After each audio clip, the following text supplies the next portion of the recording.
Allah, Allah, Allah. Coba lisannya dikunci. Baca Allah. Saya baca dengan lisan, Bapak baca dengan qalbu. Allah. Lidah dikunci. Allah. Ya Allah.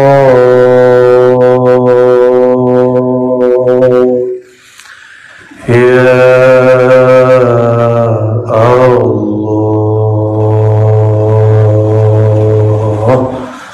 Allahumma sholli ala sayyidina Muhammad. Ada merinding-merindingnya? Kenapa dia merinding? Kayak ini dalam tenang. Jika yang di dalam tenang, yang di luar yang merinding. Yang di luar yang bergerak, di dalamnya tenang. Itu kalau dikeraskan, badan kita bisa begini. Berarti di dalam dia sedang ingin menyatu dengan nama. Persatuan qalbu dengan nama bukanlah persatuan seperti air dengan gelas. Hanya Allah yang tahu. Jika nama masuk ke dalam qalbu, dia bergetar sejenak. Setelah itu dia tsumma talinu juluduhum wa qulubuhum ila dzikrillah. Barulah dia tenang.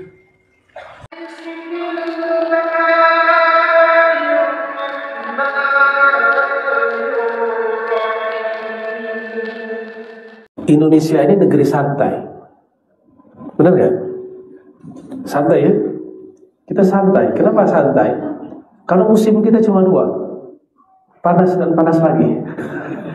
Di Makassar maksudnya ya. Musim kita, musim kering, musim hujan. Di negeri subtropis seperti Cina, Amerika, Jepang, Eropa, mereka punya 4 musim. Maka mereka punya tradisi untuk bekerja keras di musim summer, di musim normal, di musim semi, supaya nanti di musim-musim yang keras mereka kemudian hanya santai. Kalau kita tidak, itu pohon umbi, apa sebutan di sini? Benar umbi? Ubi singkong, lempar depan rumah, tumbuh. Negeri ini negeri surgawi. Cuma sayangnya karena kurang bersyukur, makanya kurang bahagia. Orang bahagia itu 2 saja. Hidup susah dia sabar, hidup senang dia syukur. Apa ciri orang bersyukur? Suka berbagi. Maka kalau gelisah orang kaya, bagi-bagi duit. Bagi aja duit. Jangan ditumpuk, itu bukan rezeki kita. Kalau ada kegelisahan di kalbu, berarti hartanya belum berzikir. Bagi-bagi Pak. Tapi ada kaidah di dalam hadis, la yakul ta'amaka illa taqi. Sebaiknya tidak memakan hartamu kecuali orang yang bertakwa, yang takut kepada Allah, supaya nanti harta yang dia dapat dia gunakan untuk ubudiyah kepada Allah Subhanahu wa ta'ala. Cuma sayang, karena kita ini sering dengar berita itu, the bad news is the best news. Berita terburuk itu adalah berita terbaik. Kejadian terburuk itu berita terbaik. Maka sering mendengarkan berita tidak baik untuk rohani. Ya. Tapi berita terbaik itu berita Al-Quran. Makanya ada Al-Quran bernama surat An-Naba. Amma yatasa'alun 'anil naba'il 'azim. Masya Allah. Kalau saya bawa serban tadi saya kasih langsung. Tidak beruntung ya. Tapi beruntung hafal Quran. Mau ngaji apa Pak Haji? Mau ngaji kolbu? Mau yang praktis ya? Sudah banyak teori ya. Kayaknya ini wajah-wajah korban diceramahi orang semua ini. Makanannya kolbu itu ceramah, betul. Jadi jangan berhenti diceramahi orang.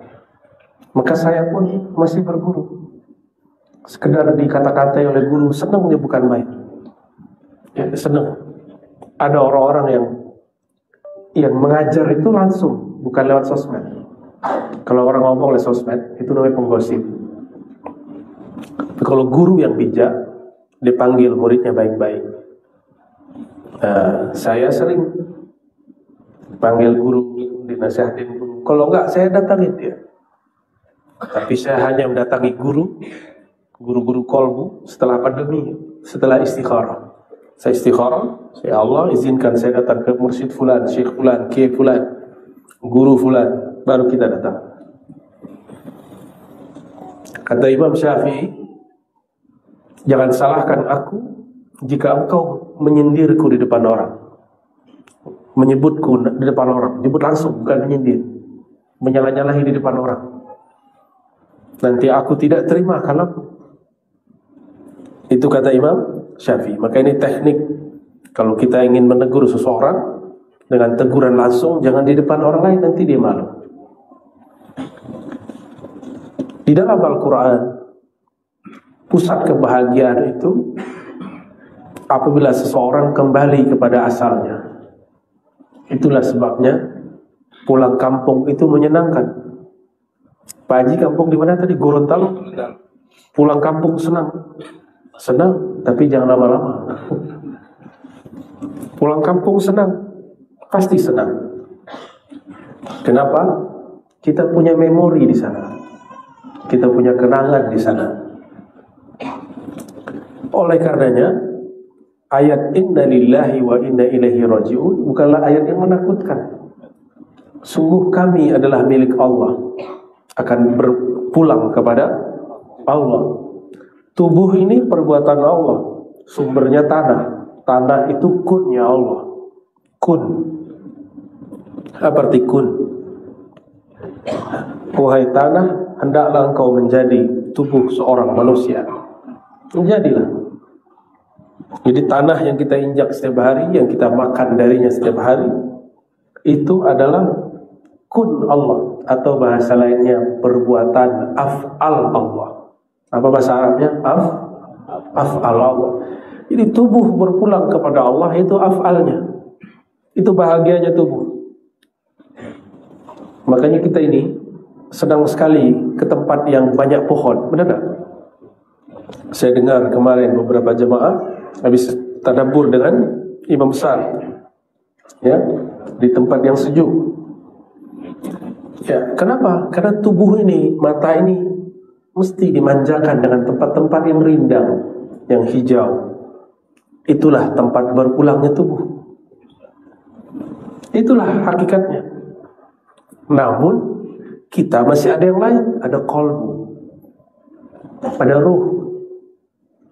Ruhani ini berasal daripada ruh yang Allah hembuskan, yang merupakan amrullah, rahasianya Allah. Dia mesti berpulang kepada Allah, berpulang kepada ruh. Alamul amr, kata Imam Ghazali. Alamul amr, alamnya amr. Apa alamul amr? Itulah rahasia Allah. Maka ada ungkapan, ini boleh dibaca sama-sama. Al-jismu fi'lullah. Coba sama-sama. Al-jismu fi'lullah, al-qalbu ismullah, as-sirru sifatullah,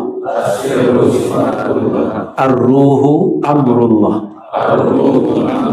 Ada 4. Al-jismu, tubuh jisim ini, fi'lullah, perbuatannya, maka dia pulang menjadi tanah, karena itu asal perbuatan.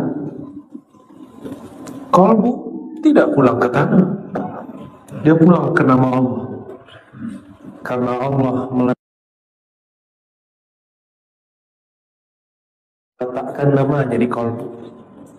Itulah sebabnya qalbu ini gelisah jika nama Allah tidak masuk ke dalamnya. Seperti dompet kita gerak-gerak kalau tidak ada isinya. Ya, kartunya itu, kartu ATM-nya itu kayaknya mau terbang kalau tidak ada isinya. Gelisah. Supaya tenang bagaimana? Isi. Ini ayat Allah. Jika urusan duniawi kita senang isi dompet digital, Sekarang dompetnya di handphone, betul? Maka isilah dompetnya kolbu. Kolbu itu mata uangnya cuma satu, nama Allah. Tapi nama Allah itu serinya banyak. Ada Allah, ada Rahman, ada Rahim, ada Kudus, ada Salam. Semua itu adalah mata uang yang menyenangkan kolbu. Itulah makna ayat ala bidzikrillah. Itu dalam bahasa Arab ada seni Allah berkalam. Ketahuilah ala. Biasanya jar majrur bi dzikrillah itu objek ditaruh di belakang. Sekarang ditaruh di depan. Why? Limaza? Kenapa? Allah sedang ingin hamba fokus. Seperti lafaz Ar-Rahman, fokuslah pada Ar-Rahman, bukan pada istawa. Fokuslah pada zikrullah. Ala bi dzikrillah tatmainnul qulub. Jangan cari tenangnya, cari namanya. Inilah kesalahan murid mengaji. Jamaah mencari, yang dicari ketenangan. Keliru. Yang dicari pulangkan kalbu kepada namanya. Pulangkan kalbu kepada nama Allah. Kenapa? Kalbu ini baina isba'ain min asabi ar-Rahman. Allah bukan benda, maka jika disebut jari-jari Tuhan itu tidak masalah. Karena Allah bukan fisik. Kalau jari saya ini, tapi kalau jari Allah bukan ini. Hanya Allah yang tahu maknanya dan hakikatnya. Kalbunya manusia, qulubu bani Adam baina isba'ain min asabi'ir Rahman. Antara dua jari-jari Allah yang Maha Pengasih. Kalau ada benda di jari-jari kita, itu berarti gampang dibolak-balik. Kapan Allah tidak bolak-balik lagi kalbu? Jika sudah ada namanya. Maka Allah itu bolak-balik kalbu supaya yang punya kalbu sadar bahwa kepunyaan dia kepada kalbu tidak mutlak. Allah lah yang mutlak menguasai kalbu.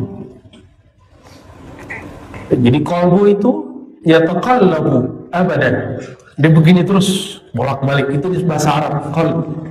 Maka dalam bahasa Arab kalau kita bolak-balik begini itu namanya taqlib. Qalb taqlib, qallaba yuqallibu taqliban. Dibolak-balik. Qalbu sesuatu yang bolak-balik. Sesuatu yang bolak-balik. Apa yang membuat dia tidak bolak-balik?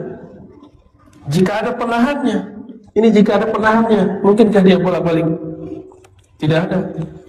Jika ada penahannya cuma satu. Nama Allah. Itulah ala bidzikrillah. Ketahuilah hanya dengan memasukkan nama Allah, kalbu menjadi tenang dan damai. Jadi jangan fokus pada tenang, fokuslah pada nama. Fokuslah pada nama. Nama ini ada teknik membacanya. Ambillah ilmunya kepada mursyid-mursyidnya. Kemarin saya ketemu ada mursyid Samania, tadi pagi juga ada mursyid Idrisiyah Sanusiya. Silakan temui mereka. Ya. Tapi kalau minta talqin kepada saya, ambilnya ke Jakarta. Ya. Kecuali ada isyarat para masyayikh, baru saya talqin di luar rumah saya. Jadi ada adab-adab juga kita. Jadi hadiri majelis-majelis mereka. Insya Allah kalbu ini akan menjadi tenang. Kalau perut lapar, yang dicari apa? Cari apa? Apakah setiap tempat makan kita datangi? Tidak. Kita cari resto yang enak. Maka cobalah lihat resto-resto yang enak itu parkirnya penuh. Orang parkir, bahkan ada orang yang berdiri antri menunggu giliran dia untuk masuk. Cuma urusan perut orang mau antri. Kapan bapak-bapak ini, tuan-tuan ini, ibu-ibu ini mau antri untuk menyebut nama Allah dalam qalbu? Antri mengambil ilmu qalbu kepada ahlinya. Mesti diambil kepada ahlinya. Resto itu kalau yang bagus-bagus tidak terima GoFood dan GrabFood. Kalau yang bintang-bintang tinggi itu Kalau mau datang sendiri, betul kan? Hatta ada teman saya di Jakarta buka resto, nggak mau online. Dia bilang saya online tuh Allah. Oh, kita kaget juga. Luar biasa. Ada orang-orang begitu.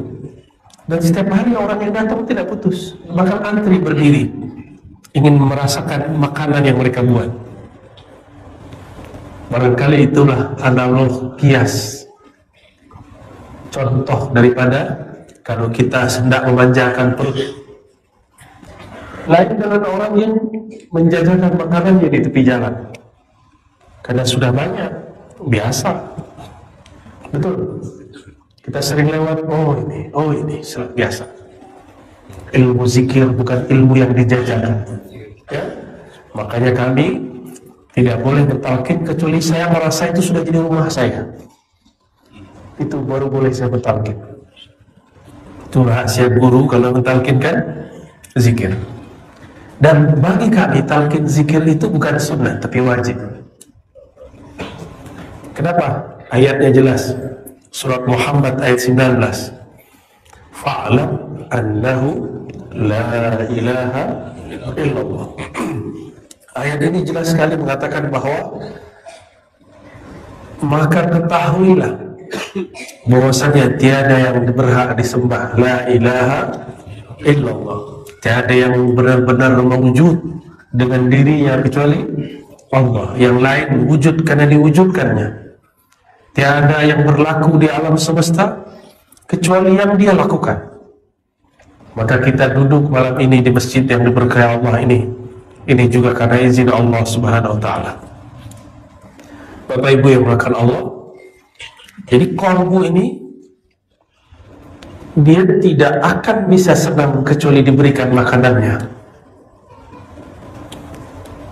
Kalau orang Makassar, makanannya pedas-pedas ya, pakai lombok ya. Saya tahunya lombok itu ada pulau, ternyata lombok itu nama. Ya, sesuatu yang pedas, sambal ya. Coba orang Makassar dikasih makanan Jogja, langsung geleng-geleng. Manis. Ya, manis ya. Gudeg. Nggak cocok ya? Nggak banyak yang cocok. Kenapa? Dari kecil lidahnya sudah lain. Qalbu itu semuanya sama. Lain dengan lidah. Tapi bedanya qalbu itu otaknya yang lain. Ada yang senangnya kencang, ada yang lembut. Silakan nanti Bapak Ibu cari guru mana yang cocok, yang zikirnya keras atau zikirnya lembut, yang zikirnya berteriak atau zikirnya diam. Itu tergantung selera. Apakah boleh saya yang suka pedas lalu mencaci maki orang yang suka makan manis? Tidak boleh. Apakah boleh saya yang suka manis lalu merendahkan orang yang suka pedas? Tidak boleh. Namun banyak ustaz kata orang sini ya, dia merendahkan orang yang beda selera. Itu gagal faham. Saya khawatir jika dia baca kitabnya kurang banyak. Jika dia baca Quran, kurang mentadabburi Quran. Karena di Quran itu ada ayat perintah zikir keras, ada ayat perintah zikir lembut, ada semua. Kalau sulit mencari, carilah kitab Al-Azkar Imam Nawawi. Sudah diterjemah. Kalau bahasa Arabnya sudah lupa, baca kitab Al-Azkar. Oh, tapi kata si ustaz dari sini Pak, dari Makassar. Imam Nawawi itu sesat. Imam sesat. Kalau Imam Nawawi sesat, ente apa? Kalau Imam Nawawi sesat, kamu apa? Jika Imam Nawawi bid'ah, dia mungkin dolalahnya. Kita sedih sekali jika ada orang-orang seperti itu. Apa kata Imam Nawawi menyimpulkan banyak ayat. Zikir itu ada yang lembut, ada yang keras. Ada yang dengan lisan, ada yang dengan qalbu. Yang paling bagus digabung.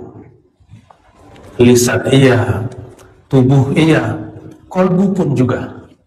Itu Imam Nawawi. Thariqah Imam Nawawi. Tapi Imam Bahauddin Naqsyabandi tidak. Dia mengatakan afdhalul dzikri ma khafi, mengikuti sebuah riwayat asar sahabat Nabi dan tabi'in.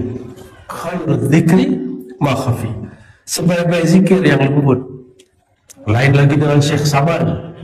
Syekh Saman gabung, mix. Untuk murid yang hatinya keras, zikirnya mesti keras. Untuk murid yang hatinya sudah lembut, zikirnya lembut. Tergantung selera. Jemaah yang memuliakan Allah, jadi qalbu mesti dikembalikan kepada asalnya. Apa asalnya qalbu?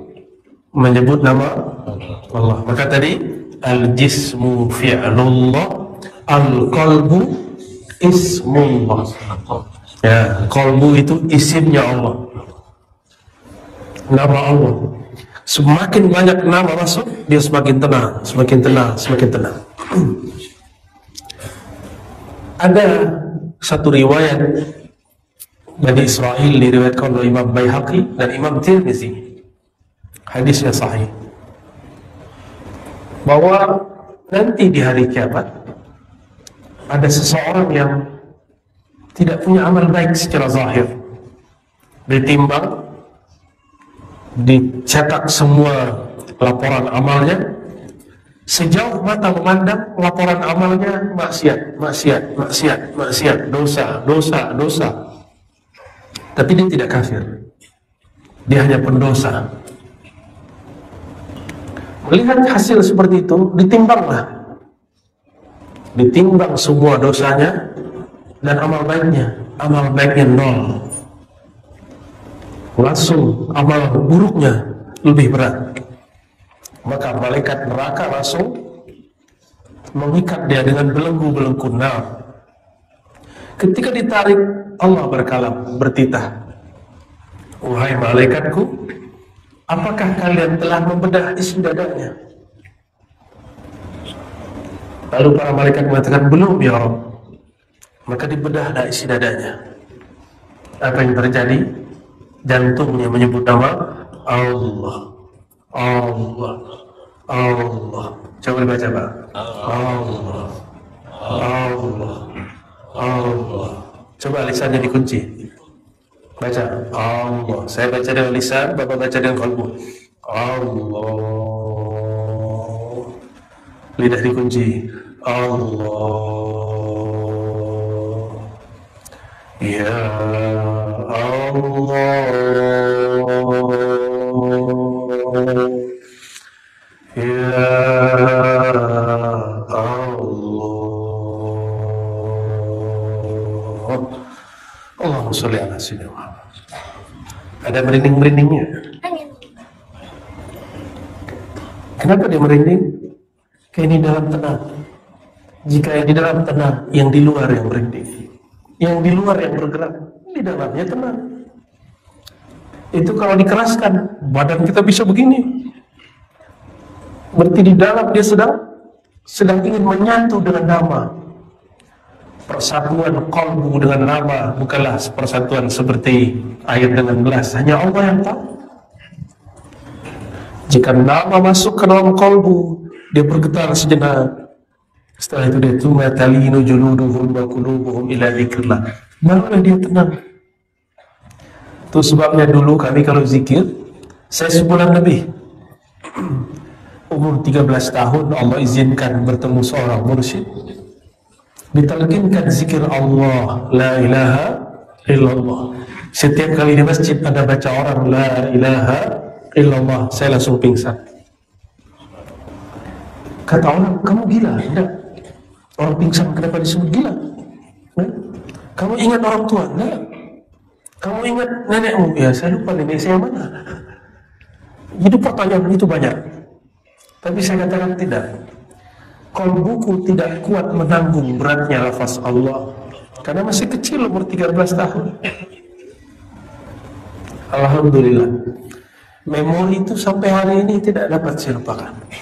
Nikmatnya bukan main. Itu lebih nikmat daripada malam pertamanya orang baru menikah. Wallahi, ya, kalau ngikutin rasa itu saya tidak mau menikah Pak. Kalau ngikutin rasa itu, Tapi kalau otak jalan lagi, nakal lagi dia. Tapi kalau ngikutin rasa kolbu, kita hanya ingin bersama dia. Makanya salah seorang mursyid saya yang lain berkalam dulu, kamu masih sekolah, nggak ada subuh, zikirnya jangan panjang-panjang, nanti kamu sekolah katanya. Karena asik berzikir. Anak-anak kita ini ada mainan baru apa namanya sekarang yang blok-blok, lato-lato, punya deh, punya. Lato-lato, itu lato-lato. Kalau anak-anak lagi main, dia lupa minum. Ada handphone pun tidak dilirik. Asik. Nanti ketemu temannya di luar, kumpul lagi, lebih asik lagi. Anak-anak jika ketemu mainannya, maka ditinggalkan mainan yang lain. Paham maksudnya? Mainan duniawi itu sampai di otak. Tapi kalau kalbu dapat mainan nama Allah, dia akan tinggalkan yang lain. Ya, itu sebabnya sahabat-sahabat Nabi 10 hari terakhir Ramadan i'tikaf. 10 hari terakhir i'tikaf. Doain, saya lagi buat tempat i'tikaf di Jakarta. Insya Allah, tempat khawat, tempat zikir 10 hari bulan Rajab, 10 hari bulan Ramadan, 10 hari Zulhijjah. Insya Allah, mohon doanya. Biar nanti yang sudah tidak sempat lagi menyantri pesantren rohani di sana, 10 hari cukup pulang. Biar ada amalan pulang. Tidak hanya pulang ke rumah, tapi pulang ke hadirat Allah Subhanahu wa ta'ala. Ba'da subuh, ba'da zikir, istirahat sejenak, nanti duhanya ngaji, baca kitab, kita syarah kitab, tadabbur Quran, nanti zikir lagi, sholat duha. Ba'da zuhur, zikir lagi, lalu istirahat. Ba'da asar, zikir, lalu ngaji, baca kitab. Begitu terus. Malam-malam dikurangi tidur paling cuma sejam, 2 jam, paling lama 3 jam. Lalu berzikir di saat orang tidur, kalbu diisi. Kenapa ada orang kaya, ada orang tidak kaya? Karena orang kaya, di saat dia mau tidur pun dia masih memikirkan gimana cara mau kaya. Lain kalau ada orang-orang yang tidak mau kaya, dia hanya mau kaya dengan angan-angannya. Lalu mengatakan seandainya. Lebih banyak mengatakan seandainya. Itu yang disebut oleh Imam Mu'ta'ilah. Angan-angan itu ciri-cirinya tidak ada actionnya. Tapi cita-cita pasti dimulai dengan aksi. Jadi kita mau jadi apa, aksinya apa? Semoga malam ini adalah aksi pertama untuk ingin mengenal Allah Subhanahu wa ta'ala. Ya? Datangi guru-guru, masyayikh, mursyid. Walaupun kata orang dia ahli bid'ah, tak usah khawatir. Yang ngomong dia ahli bid'ah, nggak punya sanad zikir. Sanad dengan mursyid punya sanad zikir kepada Rasulullah SAW. Mohon maaf, habis makan ini lidah saya agak sedikit lengket-lengket, tapi jadi bisa ngomong, alhamdulillah. Apabila kalbu sudah menemukan mainan yang sebenarnya, maka semua mainan yang di luar akan dia sulap menjadi mainan kalbu. Nonton yang menenangkan kalbu. Ceramah itu ada macam-macam jenisnya. Ada ceramah caci maki orang, suka ada berikutnya. Ada ceramah gosipin orang, sukanya cari-cari kesalahan orang, itu hobi. Itu orang aslinya belum hijrah, cuma udah jadi ustaz. Akhirnya ceramahnya isinya membicarakan aib orang. Harusnya dia hijrah dulu kolbunya, punya mursyid dulu, supaya kolbunya yang tadinya gelap menjadi terang, baru jadi penceramah. Supaya berceramah tidak hanya pakai ini, tapi menyertakan kolbu dalam berceramah. Anak kecil, walaupun akalnya belum sanggup, tapi kolbunya bisa sanggup terima. Itu dalilnya saya sendiri. Buktinya, dalil itu bisa berarti bukti. Kecil kita nggak sanggup berpikir keras seperti orang-orang tua. Tapi jika sudah berbicara ilmu kolbu, zikrullah, anak kecil sanggup mendengarnya, walaupun tidak paham-paham secara akal. tapi secara ruh dia bisa merasakannya. Bapak Ibu yang makan Allah, terakhir yang mau saya sampaikan, kolbu itu ada 3 jenis. Ada kolbu yang mayit, mati. Kolbu tidak bisa diapa-apain. Sawa'un alaihim a'anzartahum am lam tunzirhum la yu'minun. Diajak zikir nggak bergerak, diberikan zikir tetap mati. Itu kolbu yang mati. Semoga kolbu kita tidak ada yang mati. Insya Allah hadir di sini berarti kolbunya tidak mati, ya. Dan siapa yang mau mendengar kajian ini, walaupun rekamannya, insya Allah tanda kolbunya tidak mati. Karena kita sedang bahas kolbu yang hidup. Tapi mungkin kolbu yang kedua, kolbun marid, sakit, kolbu yang sakit. Makanan kolbu zikrullah, makanan kolbu Qurannya Allah, kalamullah. Tapi tuan-tuan ini tidak mampu menikmati zikrullah. Kenapa? Tidak tahu cara menikmatinya. Ini lafaz nama Allah kan banyak. Ini sudah jadi hiasan luar. Kapan dia menjadi hiasan di dalam? Nyamankah mata melihat ini? Nyaman? Ini bagus, tapi lampunya mati. Bisa dinikmati? Tak bisa dinikmati. Maka lampunya itulah iman. Orang yang percaya maka bercahaya kolbunya. Tinggal diisi, dihias nama-nama Allah. Satu nama cukup. Allah su'akan terang. Akan indahnya luar biasa. Allah, Allah, Allah, Allah, Allah. Nanti tinggal diganti Allahur Rahman, Allahur Rahim. Barulah benar kalam ulama.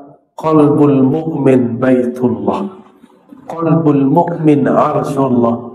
Qalbunya orang beriman, baitullah, masjid. Masjid dibuat kaligrafi. Oleh karena itu Imam Bahauddin An-Naqsyaband mengatakan apa? Aku mengukir qalbuku dengan nama Allah. Kalau Allah memberikan cahaya, indahnya bukan main. Jangan-jangan kolbunya kosong nih. Ini kalau ada bangunan tidak diisi, tidak ada yang masuk, gimana? Siapa yang tinggal dalam? Ular. Jangan-jangan ada ular di sini. Siapa yang tinggal? Binatang-binatang berbisa. Makanya ketika orang mendekat kepada rumah kita, rumah tubuh ini, orang-orang tersinggung dengan lisan kita. Orang-orang sakit hati. Kenapa? Karena tidak pernah dibersihkan dari ular, dari kalajengking. Masuk ke dalam, kenapa? Pintunya tidak pernah dibuka. Tidak ada angin yang masuk. Nama ibundanya Bu Hajah Fatimah, Atirah, ya. Atirah itu artinya bau harum surgawi. Bau harum surgawi. Dan atiratul qulub hubbun Nabi sallallahu alaihi wasallam. Pengharum kolbu, kalau tadi kaligrafinya, penerangnya, pengharumnya adalah baginda Rasulullah sallallahu alaihi wasallam. Di bumi Nabi Muhammad sallallahu alaihi wasallam jika jalan, itu tempat yang beliau lewati harum. Sekian menit semua orang tahu sang baginda baru saja lewat. Sama jika kolbu ini sudah dilewati oleh nama sang baginda Nabi Muhammad SAW, itu kolbu akan harum. Jika dia berkalam, kalamnya harum. Jika dia berkata-kata, katanya indah. Sudahkah kolbu ini harum dengan nama Sayyidina Muhammad SAW? Sudah belajar sirah Nabi, tapi suka menyalahkan orang, suka merendahkan orang beda faham. Berarti nama Rasulullah belum bertahta di dalam. Jika rumah tanda rumah orang Islam biasanya, walaupun ini tidak wajib, ada kaligrafi Allah, Muhammad, betul.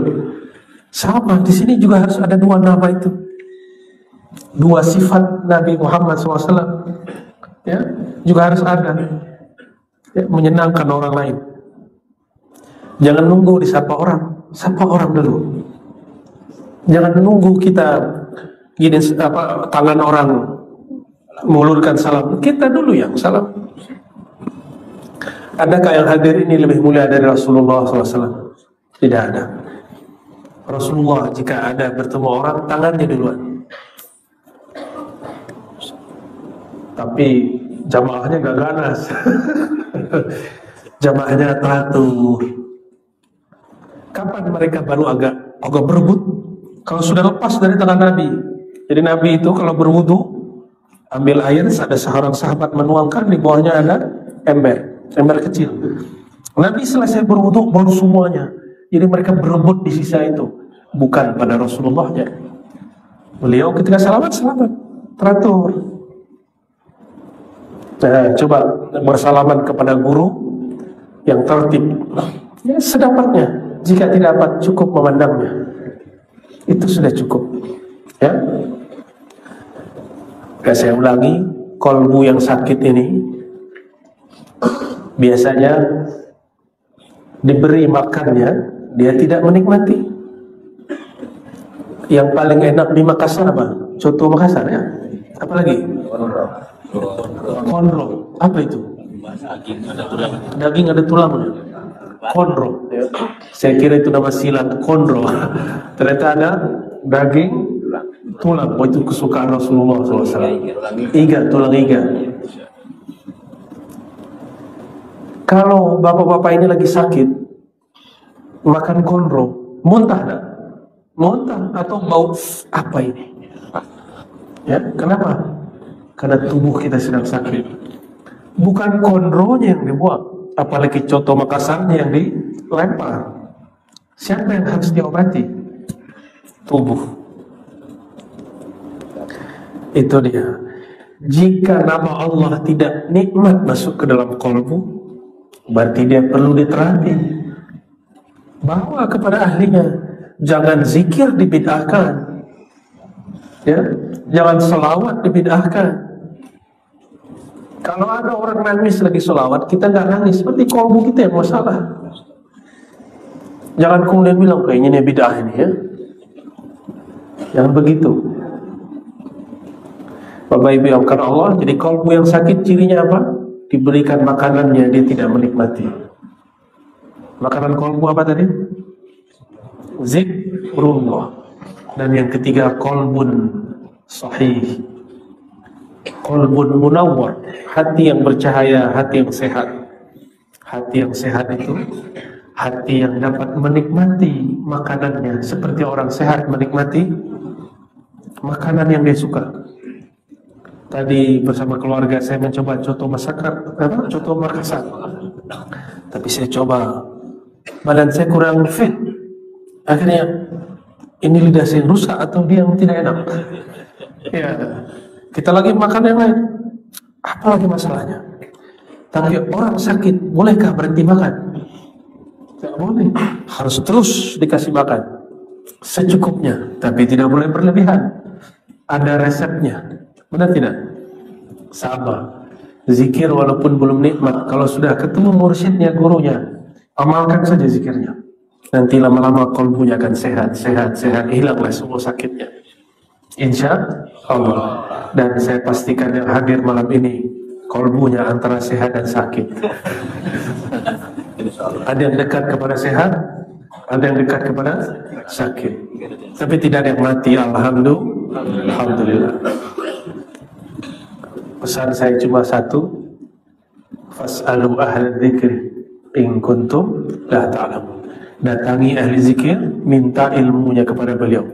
Hadzal ilmu sudur, falazimu ahla. Begitu kata Syekh Sulaiman Zuhdi Al-Makki. Ini ilmu dada, ilmu kolbu. Maka beradablah kepada ahlinya. Ambil ilmu dari yang punyanya. Mungkinkah ingin sate, datang ke seafood?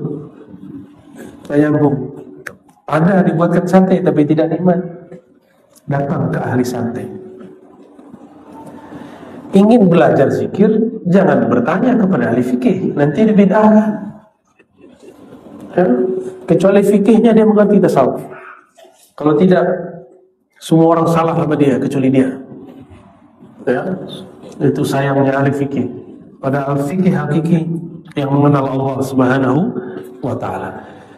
Sudah 9:30. Jadi ada tanya jawab. 2 boleh ya, 1 laki-laki, 1 perempuan.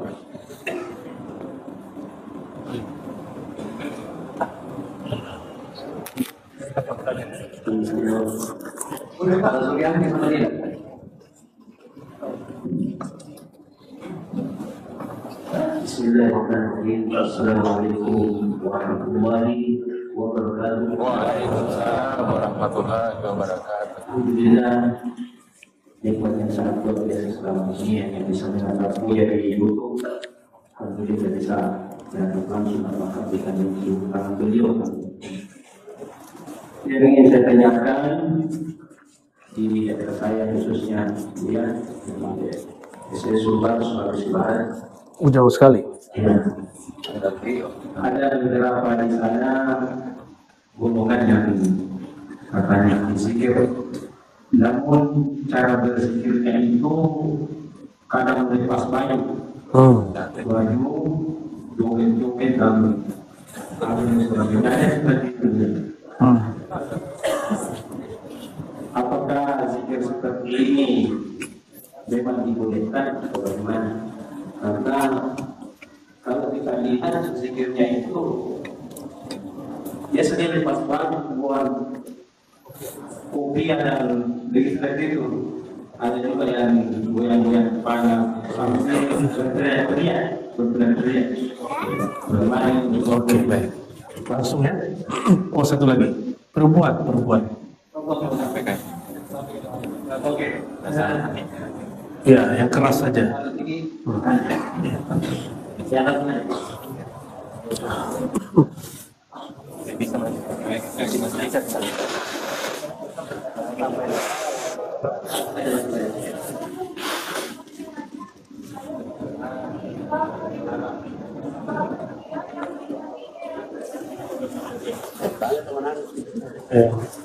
Pak Haji bisa dengar? Ya, bagaimana cara hati? Oke, baik. Ya. Oke, buat saja ya. Sama. Untuk pertanyaan untuk Adinda ya, siapa namanya? Samsul dari Sumbar ya.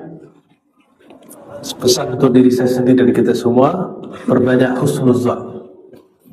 Ya, ini kaidah seorang muslim yang kamil, muslim yang sempurna. Asas hidup dia dimulai dari husnuzan, berbaik sangka. Yang kedua, dalam surah Al-Isra disebutkan wala taqfu ma laysa laka bi ilm. Tidak mengikuti, tidak mengomentari, tidak menyalahkan, tidak membenarkan, tidak menerima, tidak menolak sampai betul-betul mengerti. Ya.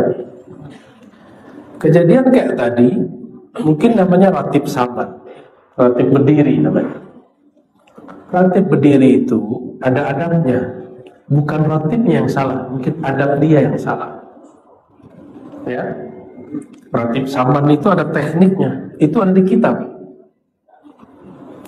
Jangankan di Makassar, saya ke bau-bau di Buton, itu ada manuskrip di keratonnya Buton, isinya sama dengan zikir orang Makassar. Kita usut Sultan Syekh Muhammad Aidrus di Bau-Bau ternyata pernah haji di sini, lalu kemudian ke Aceh, lalu ke Madinah. Karena dia dulu seorang kapitan. Zikirnya berdiri, namanya ratib berdiri. Alladzina yadhkuruna Allah qiyaman wa qu'udan wa 'ala junubihim. Orang-orang yang berzikir baik berdiri, nah itu dia. Saya tidak melihat orang mengamalkan zikir berdiri kecuali hanya beberapa ahli zikir di Indonesia. Salah satunya pengamal zikir tarekat Samaniyah di Sulawesi. Di Sumatera sudah jarang, karena di Sumatera sudah banyak wahabinya, dibid'ahkan. Kita ini bukan wahabi, jangan ikut menyalahkan. Kalau tidak sepakat, cukup katakan itu bukan selera zikirku tidak begitu, cukup. Tidak ada masalah. Tidak ada masalah. Adinda siapa tadi? Samsul. Suka bola tak? Suka. Itu kalau nonton bola, ya sepak apa kalau orang lama sebutnya? Sepak kaki, sepak bola. Sepak bola ya. Kalau bolanya mau gol, pasti kakinya naik tuh, langsung berdiri. Ya, tuh, boleh nggak tuh? Bid'ah tuh. Kalau ada kopiah-kopiahnya copot itu. Ini orang zikir, bolanya adalah kalimatullah. Sedang dia hendak pukulkan masuk kepada gawang kolbunya, maka dia berdiri, Allahu Akbar. Itu rahasianya. Kenapa ada orang-orang yang berzikir suaranya meninggi? Karena itu lafaz sedang dia golkan terus, Allah, Allah. Kecepatan di sini lain dengan yang di mulut, yang di mata. Apabila kita faham ilmu ini, maka saya tidak menyalahkan mereka, walaupun saya tidak melakukan itu. Ya, tapi saya tidak menyalahkan. Kenapa? Ada kitabnya, ada ilmunya. Dulu diambil zikirnya di Madinah Al-Munawwarah. Sampai hari ini, karena di Madinah zikir ini dibid'ahkan oleh ulama-ulama resmi. Nah, ini ada ulama resmi yang tidak resmi. Maka zikir ini berpindah ke Mesir, berpindah ke Suriah, ke Lebanon, ke Baghdad, berpindah ke Maroko. Sampai hari ini masih ada. Di Thariqat Syadziliyah, Khalwatiyah, Sabbaniyah, di Sudan, itu masih banyak orang zikir ratib berdiri. Itu tidak masalah. Boleh ya? Boleh. Itu dalilnya. Alladzina yazkuruna Allaha qiyaman wa qu'udan wa 'ala junubihim. Cukup Mbak Dinda ya? Dinda Samsul? Oke. Tadi ada ibu yang di belakang. Ibu asli mana? Makassar. Maros. Oh, Maros itu kampungnya Tarekat Samaniyah itu. Samaniyah, Khalwatiyah, macam-macam lah ya. Bagaimana cara kolbu merindukan Allah atau Rasulullah? Kolbu ini tidak mampu merindukan Allah kecuali melalui Rasulullah. Tapi adakah kita yang bertemu Rasulullah? Kan belum. Maka kita mesti merindukan orang yang bertemu Rasulullah SAW, atau orang yang bertemu dengan muridnya dia, atau muridnya bersambunglah kepada mursyid. Itulah kalam Nabi, tuba liman ra'ani wa ama Nabi. Lalu diulang, tuba liman ra'ani wa lam yarani. Tuba terus diulang sampai 7 kali jika mau sampai sekarang. Beruntung, berjaya, berbahagia siapa saja orang yang melihatku, iman kepadaku, tidak bertemu aku, bertemu muridku, tidak bertemu muridku, ketemu murid-muridku, terus sampai hari ini.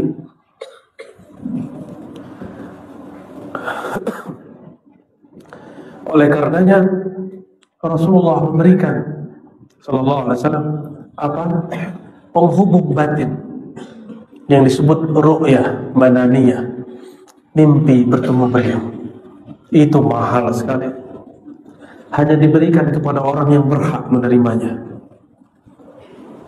tidak diberikan kepada orang yang kolbunya berisikan kebencian-kebencian. Kita ini semua pendosa, tapi jangan pembenci. Semua ini punya maksiat dalam diri kita. Nggak ada yang mata bermaksiat, telinga maksiat, lisan maksiat, kolbu maksiat. Semua ada maksiatnya. Kaki, tangan, kemaluan, semua kita ada maksiatnya. Apa yang tidak perlu, yang tidak boleh ada? Jangan ada kebencian. Inilah pesan Bismillahirrahmanirrahim. Itulah sirnya Rasulullah. Apa sirnya Rasulullah? Rahmatan lil alamin. Itu sirnya Rasulullah sallallahu alaihi wasallam. Maka siapa saja yang ada sir ini dalam kalbunya, dia akan mampu merindukan Rasulullah sallallahu alaihi wasallam. Rahmat bagi semua. Ini baru satu thariqat sudah benci thariqat lain. Baru satu manhaj sudah benci manhaj yang lain. Baru satu mazhab sudah merendahkan mazhab yang lain. Baru satu guru merendahkan guru yang lain. Bagaimana akan dapat sirnya Rasulullah SAW? Gak mungkin dapat. Jadi mulai ambil sir ini, sir rahmatan lil alamin. Coba mulai menyayangi pohon disayang, kucing disayang. Jangan ditendang kucingnya, apalagi disiram pakai air panas. Ya, tidak baik. Sebut pun mulai disayang, kecuali yang mengganggu baru boleh dibunuh. Jangankan itu, kata Rasulullah SAW, Rasulullah pun penyayang kepada binatang yang kita sebut najis, anjing. Apa kata beliau? Laula annaha ummatun minal ummah, seandainya si anjing itu bukanlah umat di antara umat-umat makhluk Allah, la amartu biqatliha, aku akan perintahkan kalian untuk membunuhnya. Tapi karena dia bagian dari umat dan Rasul dari semua umat manusia, umat alam semesta, hewan kah dia, tumbuhan kah dia, adalah Rasulullah, maka kita menyayangi semua. Itu sebabnya pohon ketemu Nabi, dia menunduk. Hewan, onta ketemu Nabi, ontanya sujud. Antum bisa bayangkan, Nabi dikenal oleh seluruh makhluk. Apa kata beliau? Ma min ahadin fis samai wal ard, fis samawati wal ard, tidak ada makhluk di langit atau di bumi, illa wa ya'rifuni, kecuali mengenal aku, bahwa aku adalah Rasulullah sallallahu alaihi wasallam. Semua kecuali dua golongan, saqalain, dua golongan, asil jin wal ins, jin dan manusia yang durhaka. Semua merindukan Rasulullah sallallahu alaihi wasallam kecuali yang durhaka, mendurhakai sifat Rasulullah sallallahu alaihi wasallam. Maka ciri-ciri kita beragama ini tambah baik bukan tahajudnya yang bertambah, istiqomah ya bertambah, itu lain cerita. Ciri-ciri orang itu beragamanya tambah baik, dia tambah menjiwai Bismillahirrahmanirrahim, dia tambah penyayang kepada siapapun, pasti merindukan Rasulullah SAW, pasti bertemu beliau sebelum meninggal walaupun sesaat. Jaminannya sudah ada, karena di situ ada nama beliau, wabil mu'minina raufur rahim. Itulah kerjaakum, ujungnya wabil mu'minina, dan dia terhadap orang beriman rauf rahim. Jadi tidak usah sulit-sulit. Nah, mulai sholawat, pelajari hidupnya sehari-hari, tiru akhlaknya, bukan model bajunya. Semua model baju yang saya lihat hari ini tidak ada mirip Nabi sallallahu alaihi wasallam. Ini baju ada kerahnya, itu tidak ada kerahnya. Itu mirip Cina, ini mirip apa nih Pak? Saya mirip apa lagi nih? Ya? Nggak ada. Ini juga baju Arab baru ini. Gamis ini bukan baju Rasulullah. Tapi sudah Rasulullah dalam baju apa? Menutup aurat. Modelnya boleh pilih, mau model abad berapa boleh. Ya, jilbab perempuan terserah, mau pakai cadar tidak pakai cadar, mau jilbab berwarna tidak berwarna, itu model. Sunnah Nabi, ajaran Nabinya apa? Menutup aurat. Tapi bolehkah paksa orang menutup aurat? Gak boleh juga. Maka Nabi SAW baru mengajarkan menutup aurat setelah di Madinah. Tahun kesekian, sudah belakangan. Gak ada paksaan, la ikraha fid din. Kenapa? Karena agama ini dibangun dengan dua nama, Rahman, Rahim. Maka Bapak Ibu yang bukan Allah, saudara-saudariku, mari hidupkan nama Allah, ambil dua nama ini, Rahman, Rahim. Insya Allah hidup bahagia. Nggak ada benci, pasti bahagia. Mau bahagia? Coba buang kebencian di kolbu itu, buang. Ya, mau buang? Mau malam ini dibuang? Oke, coba ikutin saya baca syahadat. Asyhadu an la ilaha illallah. Ulangi 3 kali. Asyhadu an la ilaha illallah. Asyhadu an la wa asyhadu anna Muhammadar Rasulullah. Wa asyhadu anna Muhammadar Rasulullah. Lagi. Wa asyhadu anna Muhammadar Rasulullah. Wa asyhadu anna Muhammadar Rasulullah. Ayo pegang dadanya. Bismillahirrahmanirrahim. Bismillahirrahmanirrahim. Dengan nama Engkau ya Allah. dengan nama Engkau ya Allah, yang Maha Pengasih, yang Maha Pengasih, yang Maha Penyayang. yang Maha Penyayang. Limpahkan ya Allah Limpahkan ya Allah kasih sayang-Mu ya Allah kasih sayang-Mu ya Allah ke dalam diriku ya Allah, dalam diriku ya Allah, ke dalam pikiranku ya Allah, dalam pikiranku ya Allah, dadaku ya Allah, padaku ya Allah, pandanganku ya Allah, pandanganku ya Allah, pendengaranku ya Allah, pendengaranku ya Allah, juga lisanku ya Allah. juga lisanku ya Allah. Coba bayangkan orang yang paling kita nggak suka. Satu, muncul wajahnya. Dua, cukup tiga. Lalu yang keempatnya, simpan saja namanya. Bayangkan wajah mereka. Katakan ya Allah. Ikuti ya Allah. Ya Allah, Hati kami masih membenci orang-orang ini ya Allah. hati kami masih membenci orang-orang ini, Masih dendam ya Allah. masih dendam ya Allah, Masih sakit hati ya Allah. masih sakit hati ya Allah. Ya Allah, Ya Allah, dengan rahmat rahim-Mu ya Allah, dengan rahmat rahim-Mu ya Allah, kasih sayang-Mu ya Allah, kasih sayang-Mu ya Allah, hapuslah ya Allah hapuslah ya Allah rasa benci ini ya Allah rasa benci ini ya Allah. kepada, sebutkan nama orangnya, hapus wajah dia. Satu, kepada yang kedua, yang ketiga, lalu semuanya baca Bismillahirrahmanirrahim. Lagi 3 kali. Bismillahirrahmanirrahim. Bismillahirrahmanirrahim.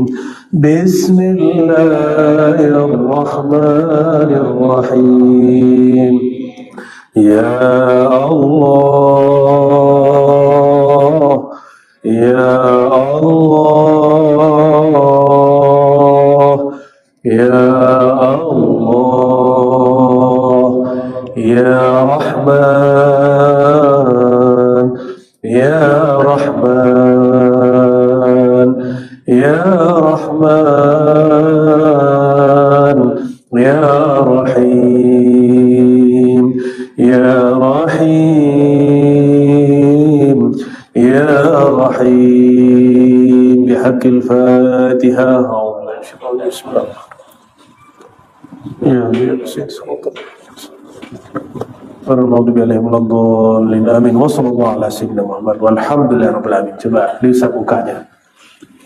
Insyaallah kalau nama Allah di kolbu, hilang tuh nama orang yang dibenci. Tapi kalau namanya belum masuk, berarti akalnya masih main. Insyaallah sudah hilang. Setiap hari sebelum tidur seperti itu. Sebelum tidur baca syahadat, pegang dadanya. Sebelum baca bismikallahumma ahya wa amut, pegang dadanya sejenak dan rasakan bangun tidur itu segar. Bangun tidur itu terasa nyaman. Karena tidak ada kebencian. Karena benci itu yang membuat sengsara. Pernah patah hati, sakit hati, marah, tidur. Bangun tidur lelah, capek. Maka cara supaya kita bahagia, buang semua kebencian. Kita tidak membenci kecuali yang dibenci Allah. Maka kita tidak perlu benci. Cukup Allah yang membenci dia. Ya? Sudah mau jam 10. Ya, itu oleh-oleh. Torikot Naumiyah, torikot sebelum tidur, diamalkan hanya cukup sebelum tidur, syahadat, baca bismillah 3 kali, bayangkan orang yang kita benci, hapus. Maka saya tidak pendendam, insya Allah. Ya, langsung saya delete. Yang mendelete Allah juga, yang menghapus Allah juga. Saya izinkan mengamalkan semuanya. Silakan diamalkan. Ya, sebagai penutup Nabi SAW mengatakan, apa kata beliau? La yamutanna ahadukum illa wa huwa yuhsinu dzanna billah. Jangan kamu mati. Kita tidak tahu kapan mati. Tidur itu saudara mati. Mungkin tidur mati dalam tidur. Mungkin juga tidak. Maka sebelum kita tidur, baik-baikkan kolbu. Ya, apalagi yang ada masalah dengan orang tua dan saudara, tetangga, cepat selesaikan hari ini juga, malam ini juga kalau bisa, minimal di hati. Besok kita datangi kalau umur dipanjangkan Allah. Sepakat? Jangan ada lagi yang masih benci dengan saudaranya, ya, kesal sama orang tuanya, nauzubillah min dzalik.